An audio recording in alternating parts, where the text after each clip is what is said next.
ಹೌದು ಸೀತಾ, ಈಗ ಬಂದೆ. ಯಾಕೆ ಸ್ವಾಮಿ, ಎಂದಿರದ ನಿಮ್ಮ ಮುಖ ಇಂದು ಮಂಕಾಗಿದೆಯಲ್ಲ? ಯಾಕೆ ರೀ? ಹಣದಲ್ಲಿ ಏನಾದ್ರೂ ವ್ಯವಹಾರದಲ್ಲಿ ಹಣದಲ್ಲಿ ಏರುಪೇರಾಯ್ತೇನ್ರಿ? ನಿಜ ಸೀತಾ, ಗ್ರಾಮೀಣ ಬ್ಯಾಂಕಿನಲ್ಲಿ ಬಿದ್ದ ಮನೆಗೆ 50,000 ಜಮಾ ಆಗಿತ್ತು. ಅದನ್ನು ಸಾಲದ ಬಡ್ಡಿಗೆ ಮುರಿದುಕೊಂಡರು. ಕೃಷಿ ಬ್ಯಾಂಕಿನಲ್ಲಿ 10 ಎಕರೆ ಬೆಳೆ ಹಾನಿಗೆ ಬರೀ 10,000 ಜಮಾ ಆಗಿತ್ತು. ಅದನ್ನೇ ತೆಗೆದುಕೊಂಡು ಈ ಸಂತೆ ಮಾಡಿಕೊಂಡು ಬಂದಿರುವನು. ತೆಗೆದುಕೋ.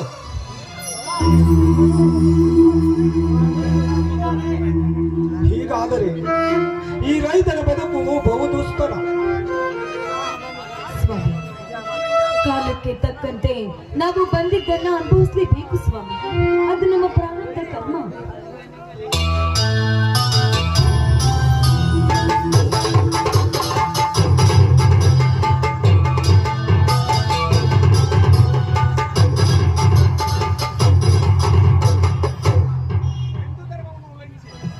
ಹಿಂದೂ ಧರ್ಮವನ್ನು ಉಲ್ಲಂಘಿಸಿ ಕಾನೂನು ಬಾಹಿರವಾಗಿ ಬದುಕುವ ನಿಮಗೆ ಈ ಕಠೋರ ದುಃಖವೇ ಪ್ರಾಪ್ತಿ.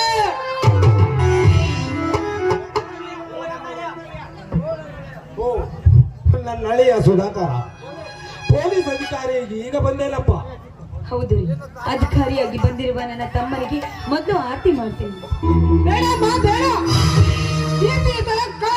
ಮಾತನಾಡ್ತೀನಿ, ನನಗೆ ಬೇಕಾಗಿಲ್ಲ.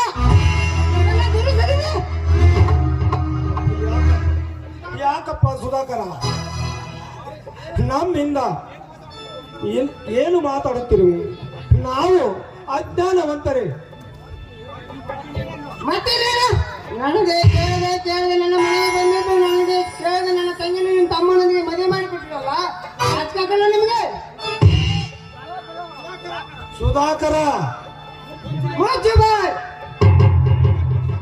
I am a police officer. ಮರ್ಯಾದೆ ಮರು ಮಾತನಾಡಿದೆ. ಈ ಕ್ಷಣ ನನ್ನ ಮನೆ ಬಿಟ್ಟು ಹೊರಗೆ ಪೊಲೀಸ್ ಬುದ್ಧಿ ನಡೆಸಬೇಕಾಗುತ್ತದೆ. ನೋಡಪ್ಪ, ಇದ್ರಲ್ಲಿ ನಮ್ದೇನು ತಪ್ಪಿಲ್ಲ. ಅವರಿಬ್ಬರ ಪ್ರೀತಿಯ ವಾತ್ಸಲ್ಯದ ಋಣಾನು ಬಂದ. ನನ್ನನ್ನು ಕೇಳದೆ ಬಲಾತ್ಕಾರವಾಗಿ ನನ್ನ ತಂಗಿಗೆ ಮದುವೆ ಮಾಡಿದ ನನ್ನ ಪ್ರೀತಿನ, ನನ್ನನ್ನು ಕೇಳದೆ ನನ್ನ ಮನೆಗೆ ಬಂದು ಜೀವಿಸಿದ ಸಂಬಂಧನ. ಛೇ, ನಿಮ್ಮ ಜೊತೆ ಮಾತನಾಡ ನನಗೆ ನಾಚಿಕೆ ಬರುತ್ತಿದೆ.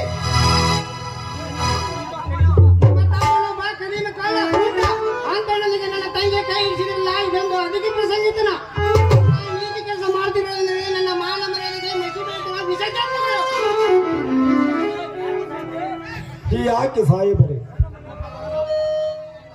ಯಾಕೆ ಸಾಹೇಬರೇ ನನ್ನ ಮನದಾಳದ ಮಾತನ್ನು ಅರಿಯದೆ ಇಷ್ಟೊಂದು ಚುಚ್ಚಿ ಮಾತನಾಡುತ್ತಿರುವಿರಾ?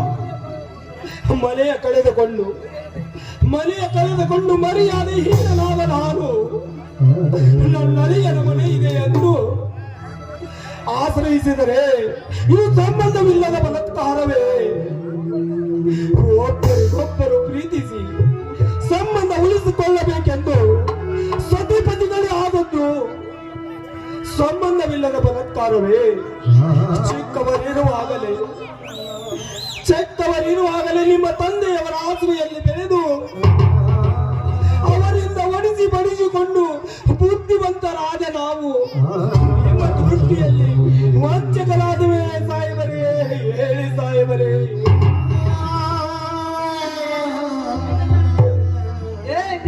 ನಾಟಕ ನನ್ನ ನಡೆಸಬೇಡುವ ಮೂಲಕ ನೀನೊಬ್ಬ ಮಹಾನ್ ಮೋಸಗಾರ, ನಿನ್ನ ತಮ್ಮನೊಬ್ಬ ಕಾಳತನದ ಸೊಗಸುಗಾರ. ನಿಮ್ಮ ಪಾದಗಳನ್ನು ನನ್ನ ಮನೆಗೆ ಅಡಿಗುತ್ತಿದ್ರೆ ನನಗೆ ಕಳೆಗಾಲವೇ ಸರಿ. ಮಿಸ್ಟರ್ ರಾಮದೇವ್, ನೀವು ಇಲ್ಲಿವರೆಗೆ ಮಾಡಿದ್ರೆ ಸಾಕು. ನೀವು ಇಲ್ಲಿದ್ದರೆ ನನ್ನ ದಾನತೆ ಗೌರವ ಮಾಡಿಕೊಳ್ಳಬೇಕಾಗಿದ್ರೆ ಎಚ್ಚರವಿರಲಿ. ಮರು ಮಾತನಾಡಿದ ಲಾಡಿ ಬೀಳ್ ನನ್ನ ಮನೆಗೆ ಹಚ್ಚ. ಸಹೋದರನೆಂಬ ಸಹನತೆಯನ್ನ ಕಳೆದುಕೊಂಡು ಮಾತನಾಡ್ಬೇಡಪ್ಪ. ಮನೆ ಇಲ್ಲದವರಿಗೆ ಮಾನವಿಲ್ಲಂತ ನಮ್ಮನ್ನ ಈ ಮನೆಯಿಂದ ಹೊರ ಹಾಕ್ಬೇಡಪ್ಪ. ಕಾಕಿ ಹಾಕಿದ ಮೇಲೆ ಸಂಬಂಧ ನನಗೆ ಹೇಳುವುದಿಲ್ಲಮ್ಮ. ನಾನು ನ್ಯಾಯಕ್ಕಾಗಿ ಕಾಕಿ ತೊಟ್ಟ ಪೊಲೀಸ್ ಅಧಿಕಾರಿ. ಈ ನ್ಯಾಯವಂತರ ಮನೆಯಲ್ಲಿ ಬೆರಳು ಕೂಡ ಅಡಗಿದ್ದಾರೆ. ಇದಂತ ಅಪರಾಧ?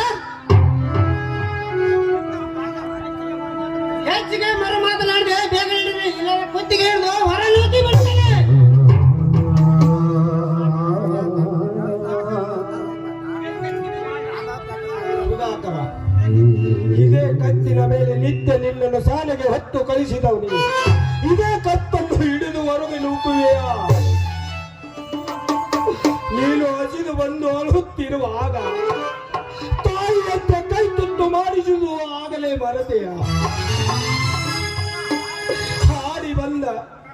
ಆಡಿ ಬಂದ ಕಲ್ಲರ ಅಂಗಾಲು ಹೊಲಸಾದುತ್ತೆಂದು ನಾವಿಟ್ಟ ಪಂಚೆಯಿಂದ ಅಂಗಾಲು ಒರೆಸಿದ್ದು ಆಗಲೇ ಮರತೆಯ ಮಗು, ಆಗಲೇ ಮರತೆಯ. ಸ್ವಾಮಿ ಅಳಬೇಡಿ, ಸ್ವಾಮಿ ಅಳಬೇಡಿ. ನಾವೀಗ ಮನೆ ಬಿಟ್ಟು ಹೋಗುವುದು ಇಲ್ಲ ಸರಿ. ಯಾಕೆಂದ್ರೆ ಕಟುಕನ ಮುಂದೆ ಕುರಿ ಕಣ್ಣೀರು ಹಾಕಿದಂತಾಗ್ತಾ ಇದೆ ಸ್ವಾಮಿ. ಬನ್ನಿ ನಾವು ಹೋಗೋಣ. ಸೀತಾ ಸೀತಾ, ಹೋಗುವುದಾದರೆ ಎಲ್ಲಿಗೆ ಹೋಗುವುದು? ಕೊರೋನಾ ಜಟ್ಟಿಗಾಗಿ ಈಗಾಗಲೇ ಎಲ್ಲ ಲಾಕ್ಡೌನ್ ಆಗಿದೆ. ಯಾರು ಮನೆ ಬಿಟ್ಟು ಹೊರಗೆ ಹೋಗುವಂತಿಲ್ಲ. ಹೀಗಿರುವಾಗ ನಾವು ಟ್ರೈನು ಇಲ್ಲ, ಬಸ್ಸುಗಳಿಲ್ಲ. ಹೀಗಿರುವಾಗ ನಾವು ಎಲ್ಲಿಗೆಂದು ಹೋಗುವುದು ಸೀತಾ? ಎಲ್ಲಿಗೆಂದು ಹೋಗುವುದು? ಸ್ವಾಮಿ, ಹೇಗೋ ನದಿಯ ನೀರು ಕಡಿಮೆ ಆಗಿದೆ ಅಂತ ಅನ್ಸುತ್ತೆ. ನಮ್ಮ ತೋಟದ ಮನೆ ಕಡೆ ಹೋಗೋಣ, ನಡೆಯಿರಿ ಸ್ವಾಮಿ. ಹೌದು ಸೀತಾ, ಹಾಗಾದರೆ ಬಟ್ಟೆ ತೆಗೆದುಕೋ, ಹೋಗೋಣ.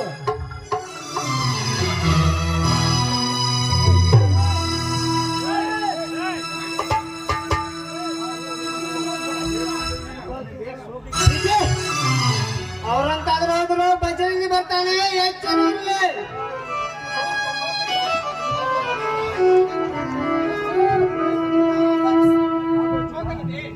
Yes, sir.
ಇದೇನಿಲ್ಲ, ಪೊಲೀಸ್ ಡ್ರೆಸ್ನಿಂದ ಮನೆಗೆ ಬಂದ್ಬಿಟ್ಟಿದೆಯಲ್ಲ. ಹೌದು, ಕಳ್ಳತನ ಮಾಡೋತನ ಮೇಲೆ ಈ ಕಾಕಿ ತಕ್ಕತ್ತು ಏನಂತ ತೋರಿಸಬೇಕಿದೆ. ಅದಕ್ಕೆ ಡ್ರೆಸ್ ಮೇಲೆ ಮನೆಗೆ ಬಂದಿರುವೆ. ಕಳ್ಳತನ? ಅದು ಈ ಮನೆಯಲ್ಲಿ? ಏನು ಹೇಳ್ತಾ ಇದೆಯಲ್ಲ ನೀನು?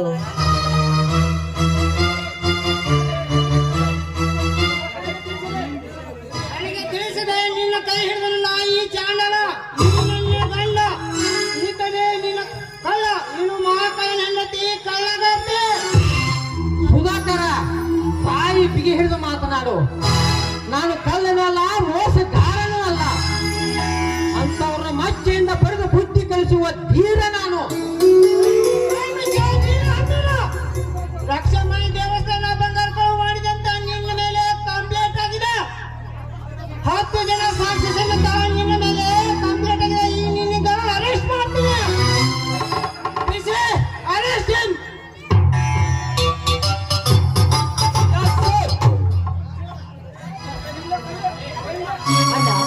ಇದೇನನ್ನ ನೀವು ಮಾಡ್ತಾ ಇರುವ ಕೆಲಸ? ಕುಲಕುಶವಾಗಿ ಏನು ವಿಚಾರ ಮಾಡದೆ ಅರೆಸ್ಟ್ ಮಾಡ್ತೀನಿ ಅಂತ ಹೇಳ್ತಾ ಇದ್ದೇವಣ್ಣ. ಹೀಗಲ್ಲ ಆಯ್ತು. ಸುಮ್ಮನೆ ಅರೆಸ್ಟ್ ಮಾಡಕ್ಕೆ ನನ್ನ ತಲೆ ಕಟ್ಟಲ್ಲ. ನೀ ಎಲ್ಲ ಅವಳ ಕೈ ಹಿಡಿದು ಅವಳಿಂದ ತಾಳಿ ಕಟ್ಟಿಸ್ಕೊಂಡು ಅವಳ ಮನೆ ಸೇರಿದೆವು. ನಾನು ನಿನಗೆ ಅಣ್ಣನಲ್ಲ, ನೀ ನನಗೆ ತಂಗಿ ಅಲ್ಲ. ಸುಧಾಕರ, ಬಾಯಿ ಬಿಗಿ ಹಿಡಿದು ಮಾತನಾಡೋ ಬುದ್ಧಿವಂತರ ಲಕ್ಷಣಗಳಪ್ಪ. ಯಾಕಂದ್ರೆ ನಾನಿನ್ನ ಮಾವ ಬಂದವ್ರನ್ನ ಮರಿತು ಯಾರೋ ಕೊಟ್ಟ ಕಂಪ್ಲೇಂಟ್ಗೆ ನನ್ನನ್ನು ಅರೆಸ್ಟ್ ಮಾಡ್ತಿದ್ದಲ್ಲ, ಇದು ಸರಿಯಲ್ಲ. ಯಾಕಂದ್ರೆ ನಾನು ಆಂಜನೇಯ ಪರಮ ಭಕ್ತ.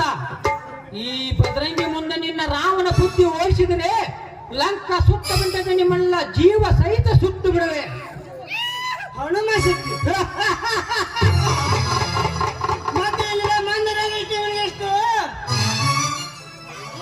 ಶ್ರೇಷ್ಠ ರಾಮ ಭಕ್ತನ ಹೆಸರಿಟ್ಕೊಂಡು ಇಂಥ ನೀತಿ ಕೆಲಸ ಮಾಡ್ತೀನಿ ಅಂದ್ರೆ ನನಗೆ ನಾಚಕಾಲ ನಗು ಬರ್ತಾ ಇದೆ. ಧರ್ಮ ಇಲ್ಲದ ದರಿದ್ರ ನನಗೆ ಅದಕ್ಕೆ ನಾನು ಅಧಿಕಾರ ವಹಿಸಿಕೊಂಡ ತಕ್ಷಣವೇ ಮೊದಲ ಕಳ್ಳ ನೀನೇ ಕಣೋ.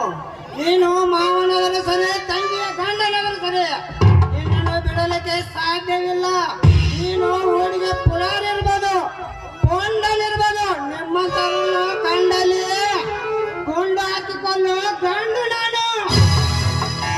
ಪೊಲೀಸ್ ಆಫೀಸರ್, ನೀನೊಬ್ಬ ದೊಡ್ಡ ಗಂಡಸ ಅನ್ಕೊಳ್ಳಕ್ಕೆ ಸಾಧ್ಯನೇ ಇಲ್ಲ. ನೀನೊಬ್ಬ ಕಾಮಿಡಿ ಪೀಸ್, ಹೌದಲ್ಲ? ನೋಡು ಪೊಲೀಸ್ ಆಫೀಸರ್, ಈ ಮಾವನ ತಾಕತ್ತು, ಕಿಮ್ಮತ್ತು, ದಮ್ಮು, ಹವಾ ಹೆಂಗೈತೆ ಅಂತ ನಿನಗೂ ಚೆನ್ನಾಗಿ ಗೊತ್ತಿದೆ. ನಾನು ಕಾಮಕರಿಗೆ ಕಾಲು ಕಿದಿರಿದ ಹುಲಿ, ಅವರಿಗಳಿಗೆ ರಾಜ್ಯ ಹುಲಿ. ಸಿದ್ದೇಶ್ವರ ಶ್ರೀಗಳಿಂದ ಹಳ್ಳಿ ಹುಲಿ, ಬೆಳ್ಳಿ ಕಡಗ ಅಂತ ಬಿರುದು ಪಡೆದವಂತ ನಾನು. ಇದೆಲ್ಲ ನಿನಗೆ ಗೊತ್ತಿದ್ರು ನಾನು ಅರೆಸ್ಟ್ ಮಾಡ್ತಿದ್ದೆ ಅಂದಲ್ಲ. ಲೇ ಕಾಮಿಡಿ ಪೀಸ್, ನೀನ್ ನೋಡಿ ನನಗೆ ನಗು ಬರ್ತಾ ಇದೆ ಕಣೋ. ಇದೆಲ್ಲ ನಿನ್ನ ಅನುಕತೆ ನನಗೆ ಬೇಕಾಗಿಲ್ಲ. ನಾನು ನ್ಯಾಯವನ್ನು ಕಾಪಾಡುವ ಪೊಲೀಸ್ ಆಫೀಸರ. ಅದೇ ನಿನ್ನ ಪೊಲೀಸ್ ತಾಕತ್ ನಿಜವಾಗಿದ್ರೆ ಅಂದು ನಿನ್ನ ತಂದೆ ಸತ್ತ ಹೋದ ಪುಟ ತಿರುವಿ ನೋಡ, ಅವಾಗ ತಿಳಿದೆ ನಿನ್ನ ಕಾನೂನಿನ ತಾಕತ್ತನ್ನು. ಅದನ್ನು ನಿನ್ನಿಂದ ನಾ ಕಲಿಯಬೇಕಾಗಿಲ್ಲ. ಅದು ನನಗೆ ಸಂಬಂಧಪಟ್ಟ ವಿಚಾರ. ಈ ನನ್ನ ನಿನ್ನ ಆಚಾರ ವಿಚಾರದಲ್ಲಿ ಮುಂದೊಂದು ದಿನ ಈ ಸಮಾಜವೇ ಉತ್ತರ ಕೊಡುತ್ತಿದೆ. ಆಗ ನೋಡ್ತಿದ್ರೆ ಇದೇ ಸತ್ಯ.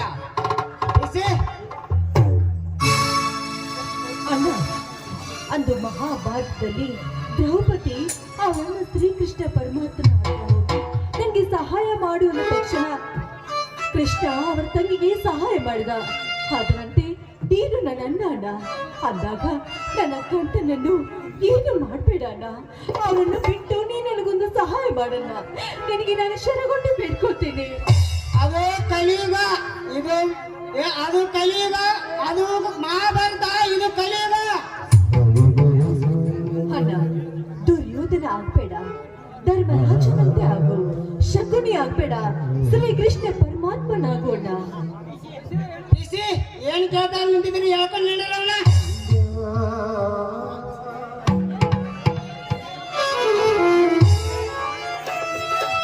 ನ್ಯಾಯ ಎಲ್ಲಿದೆ,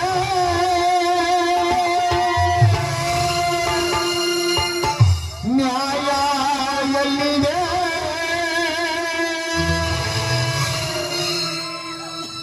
ಎಲ್ಲಿದೆಯೋ ನ್ಯಾಯ,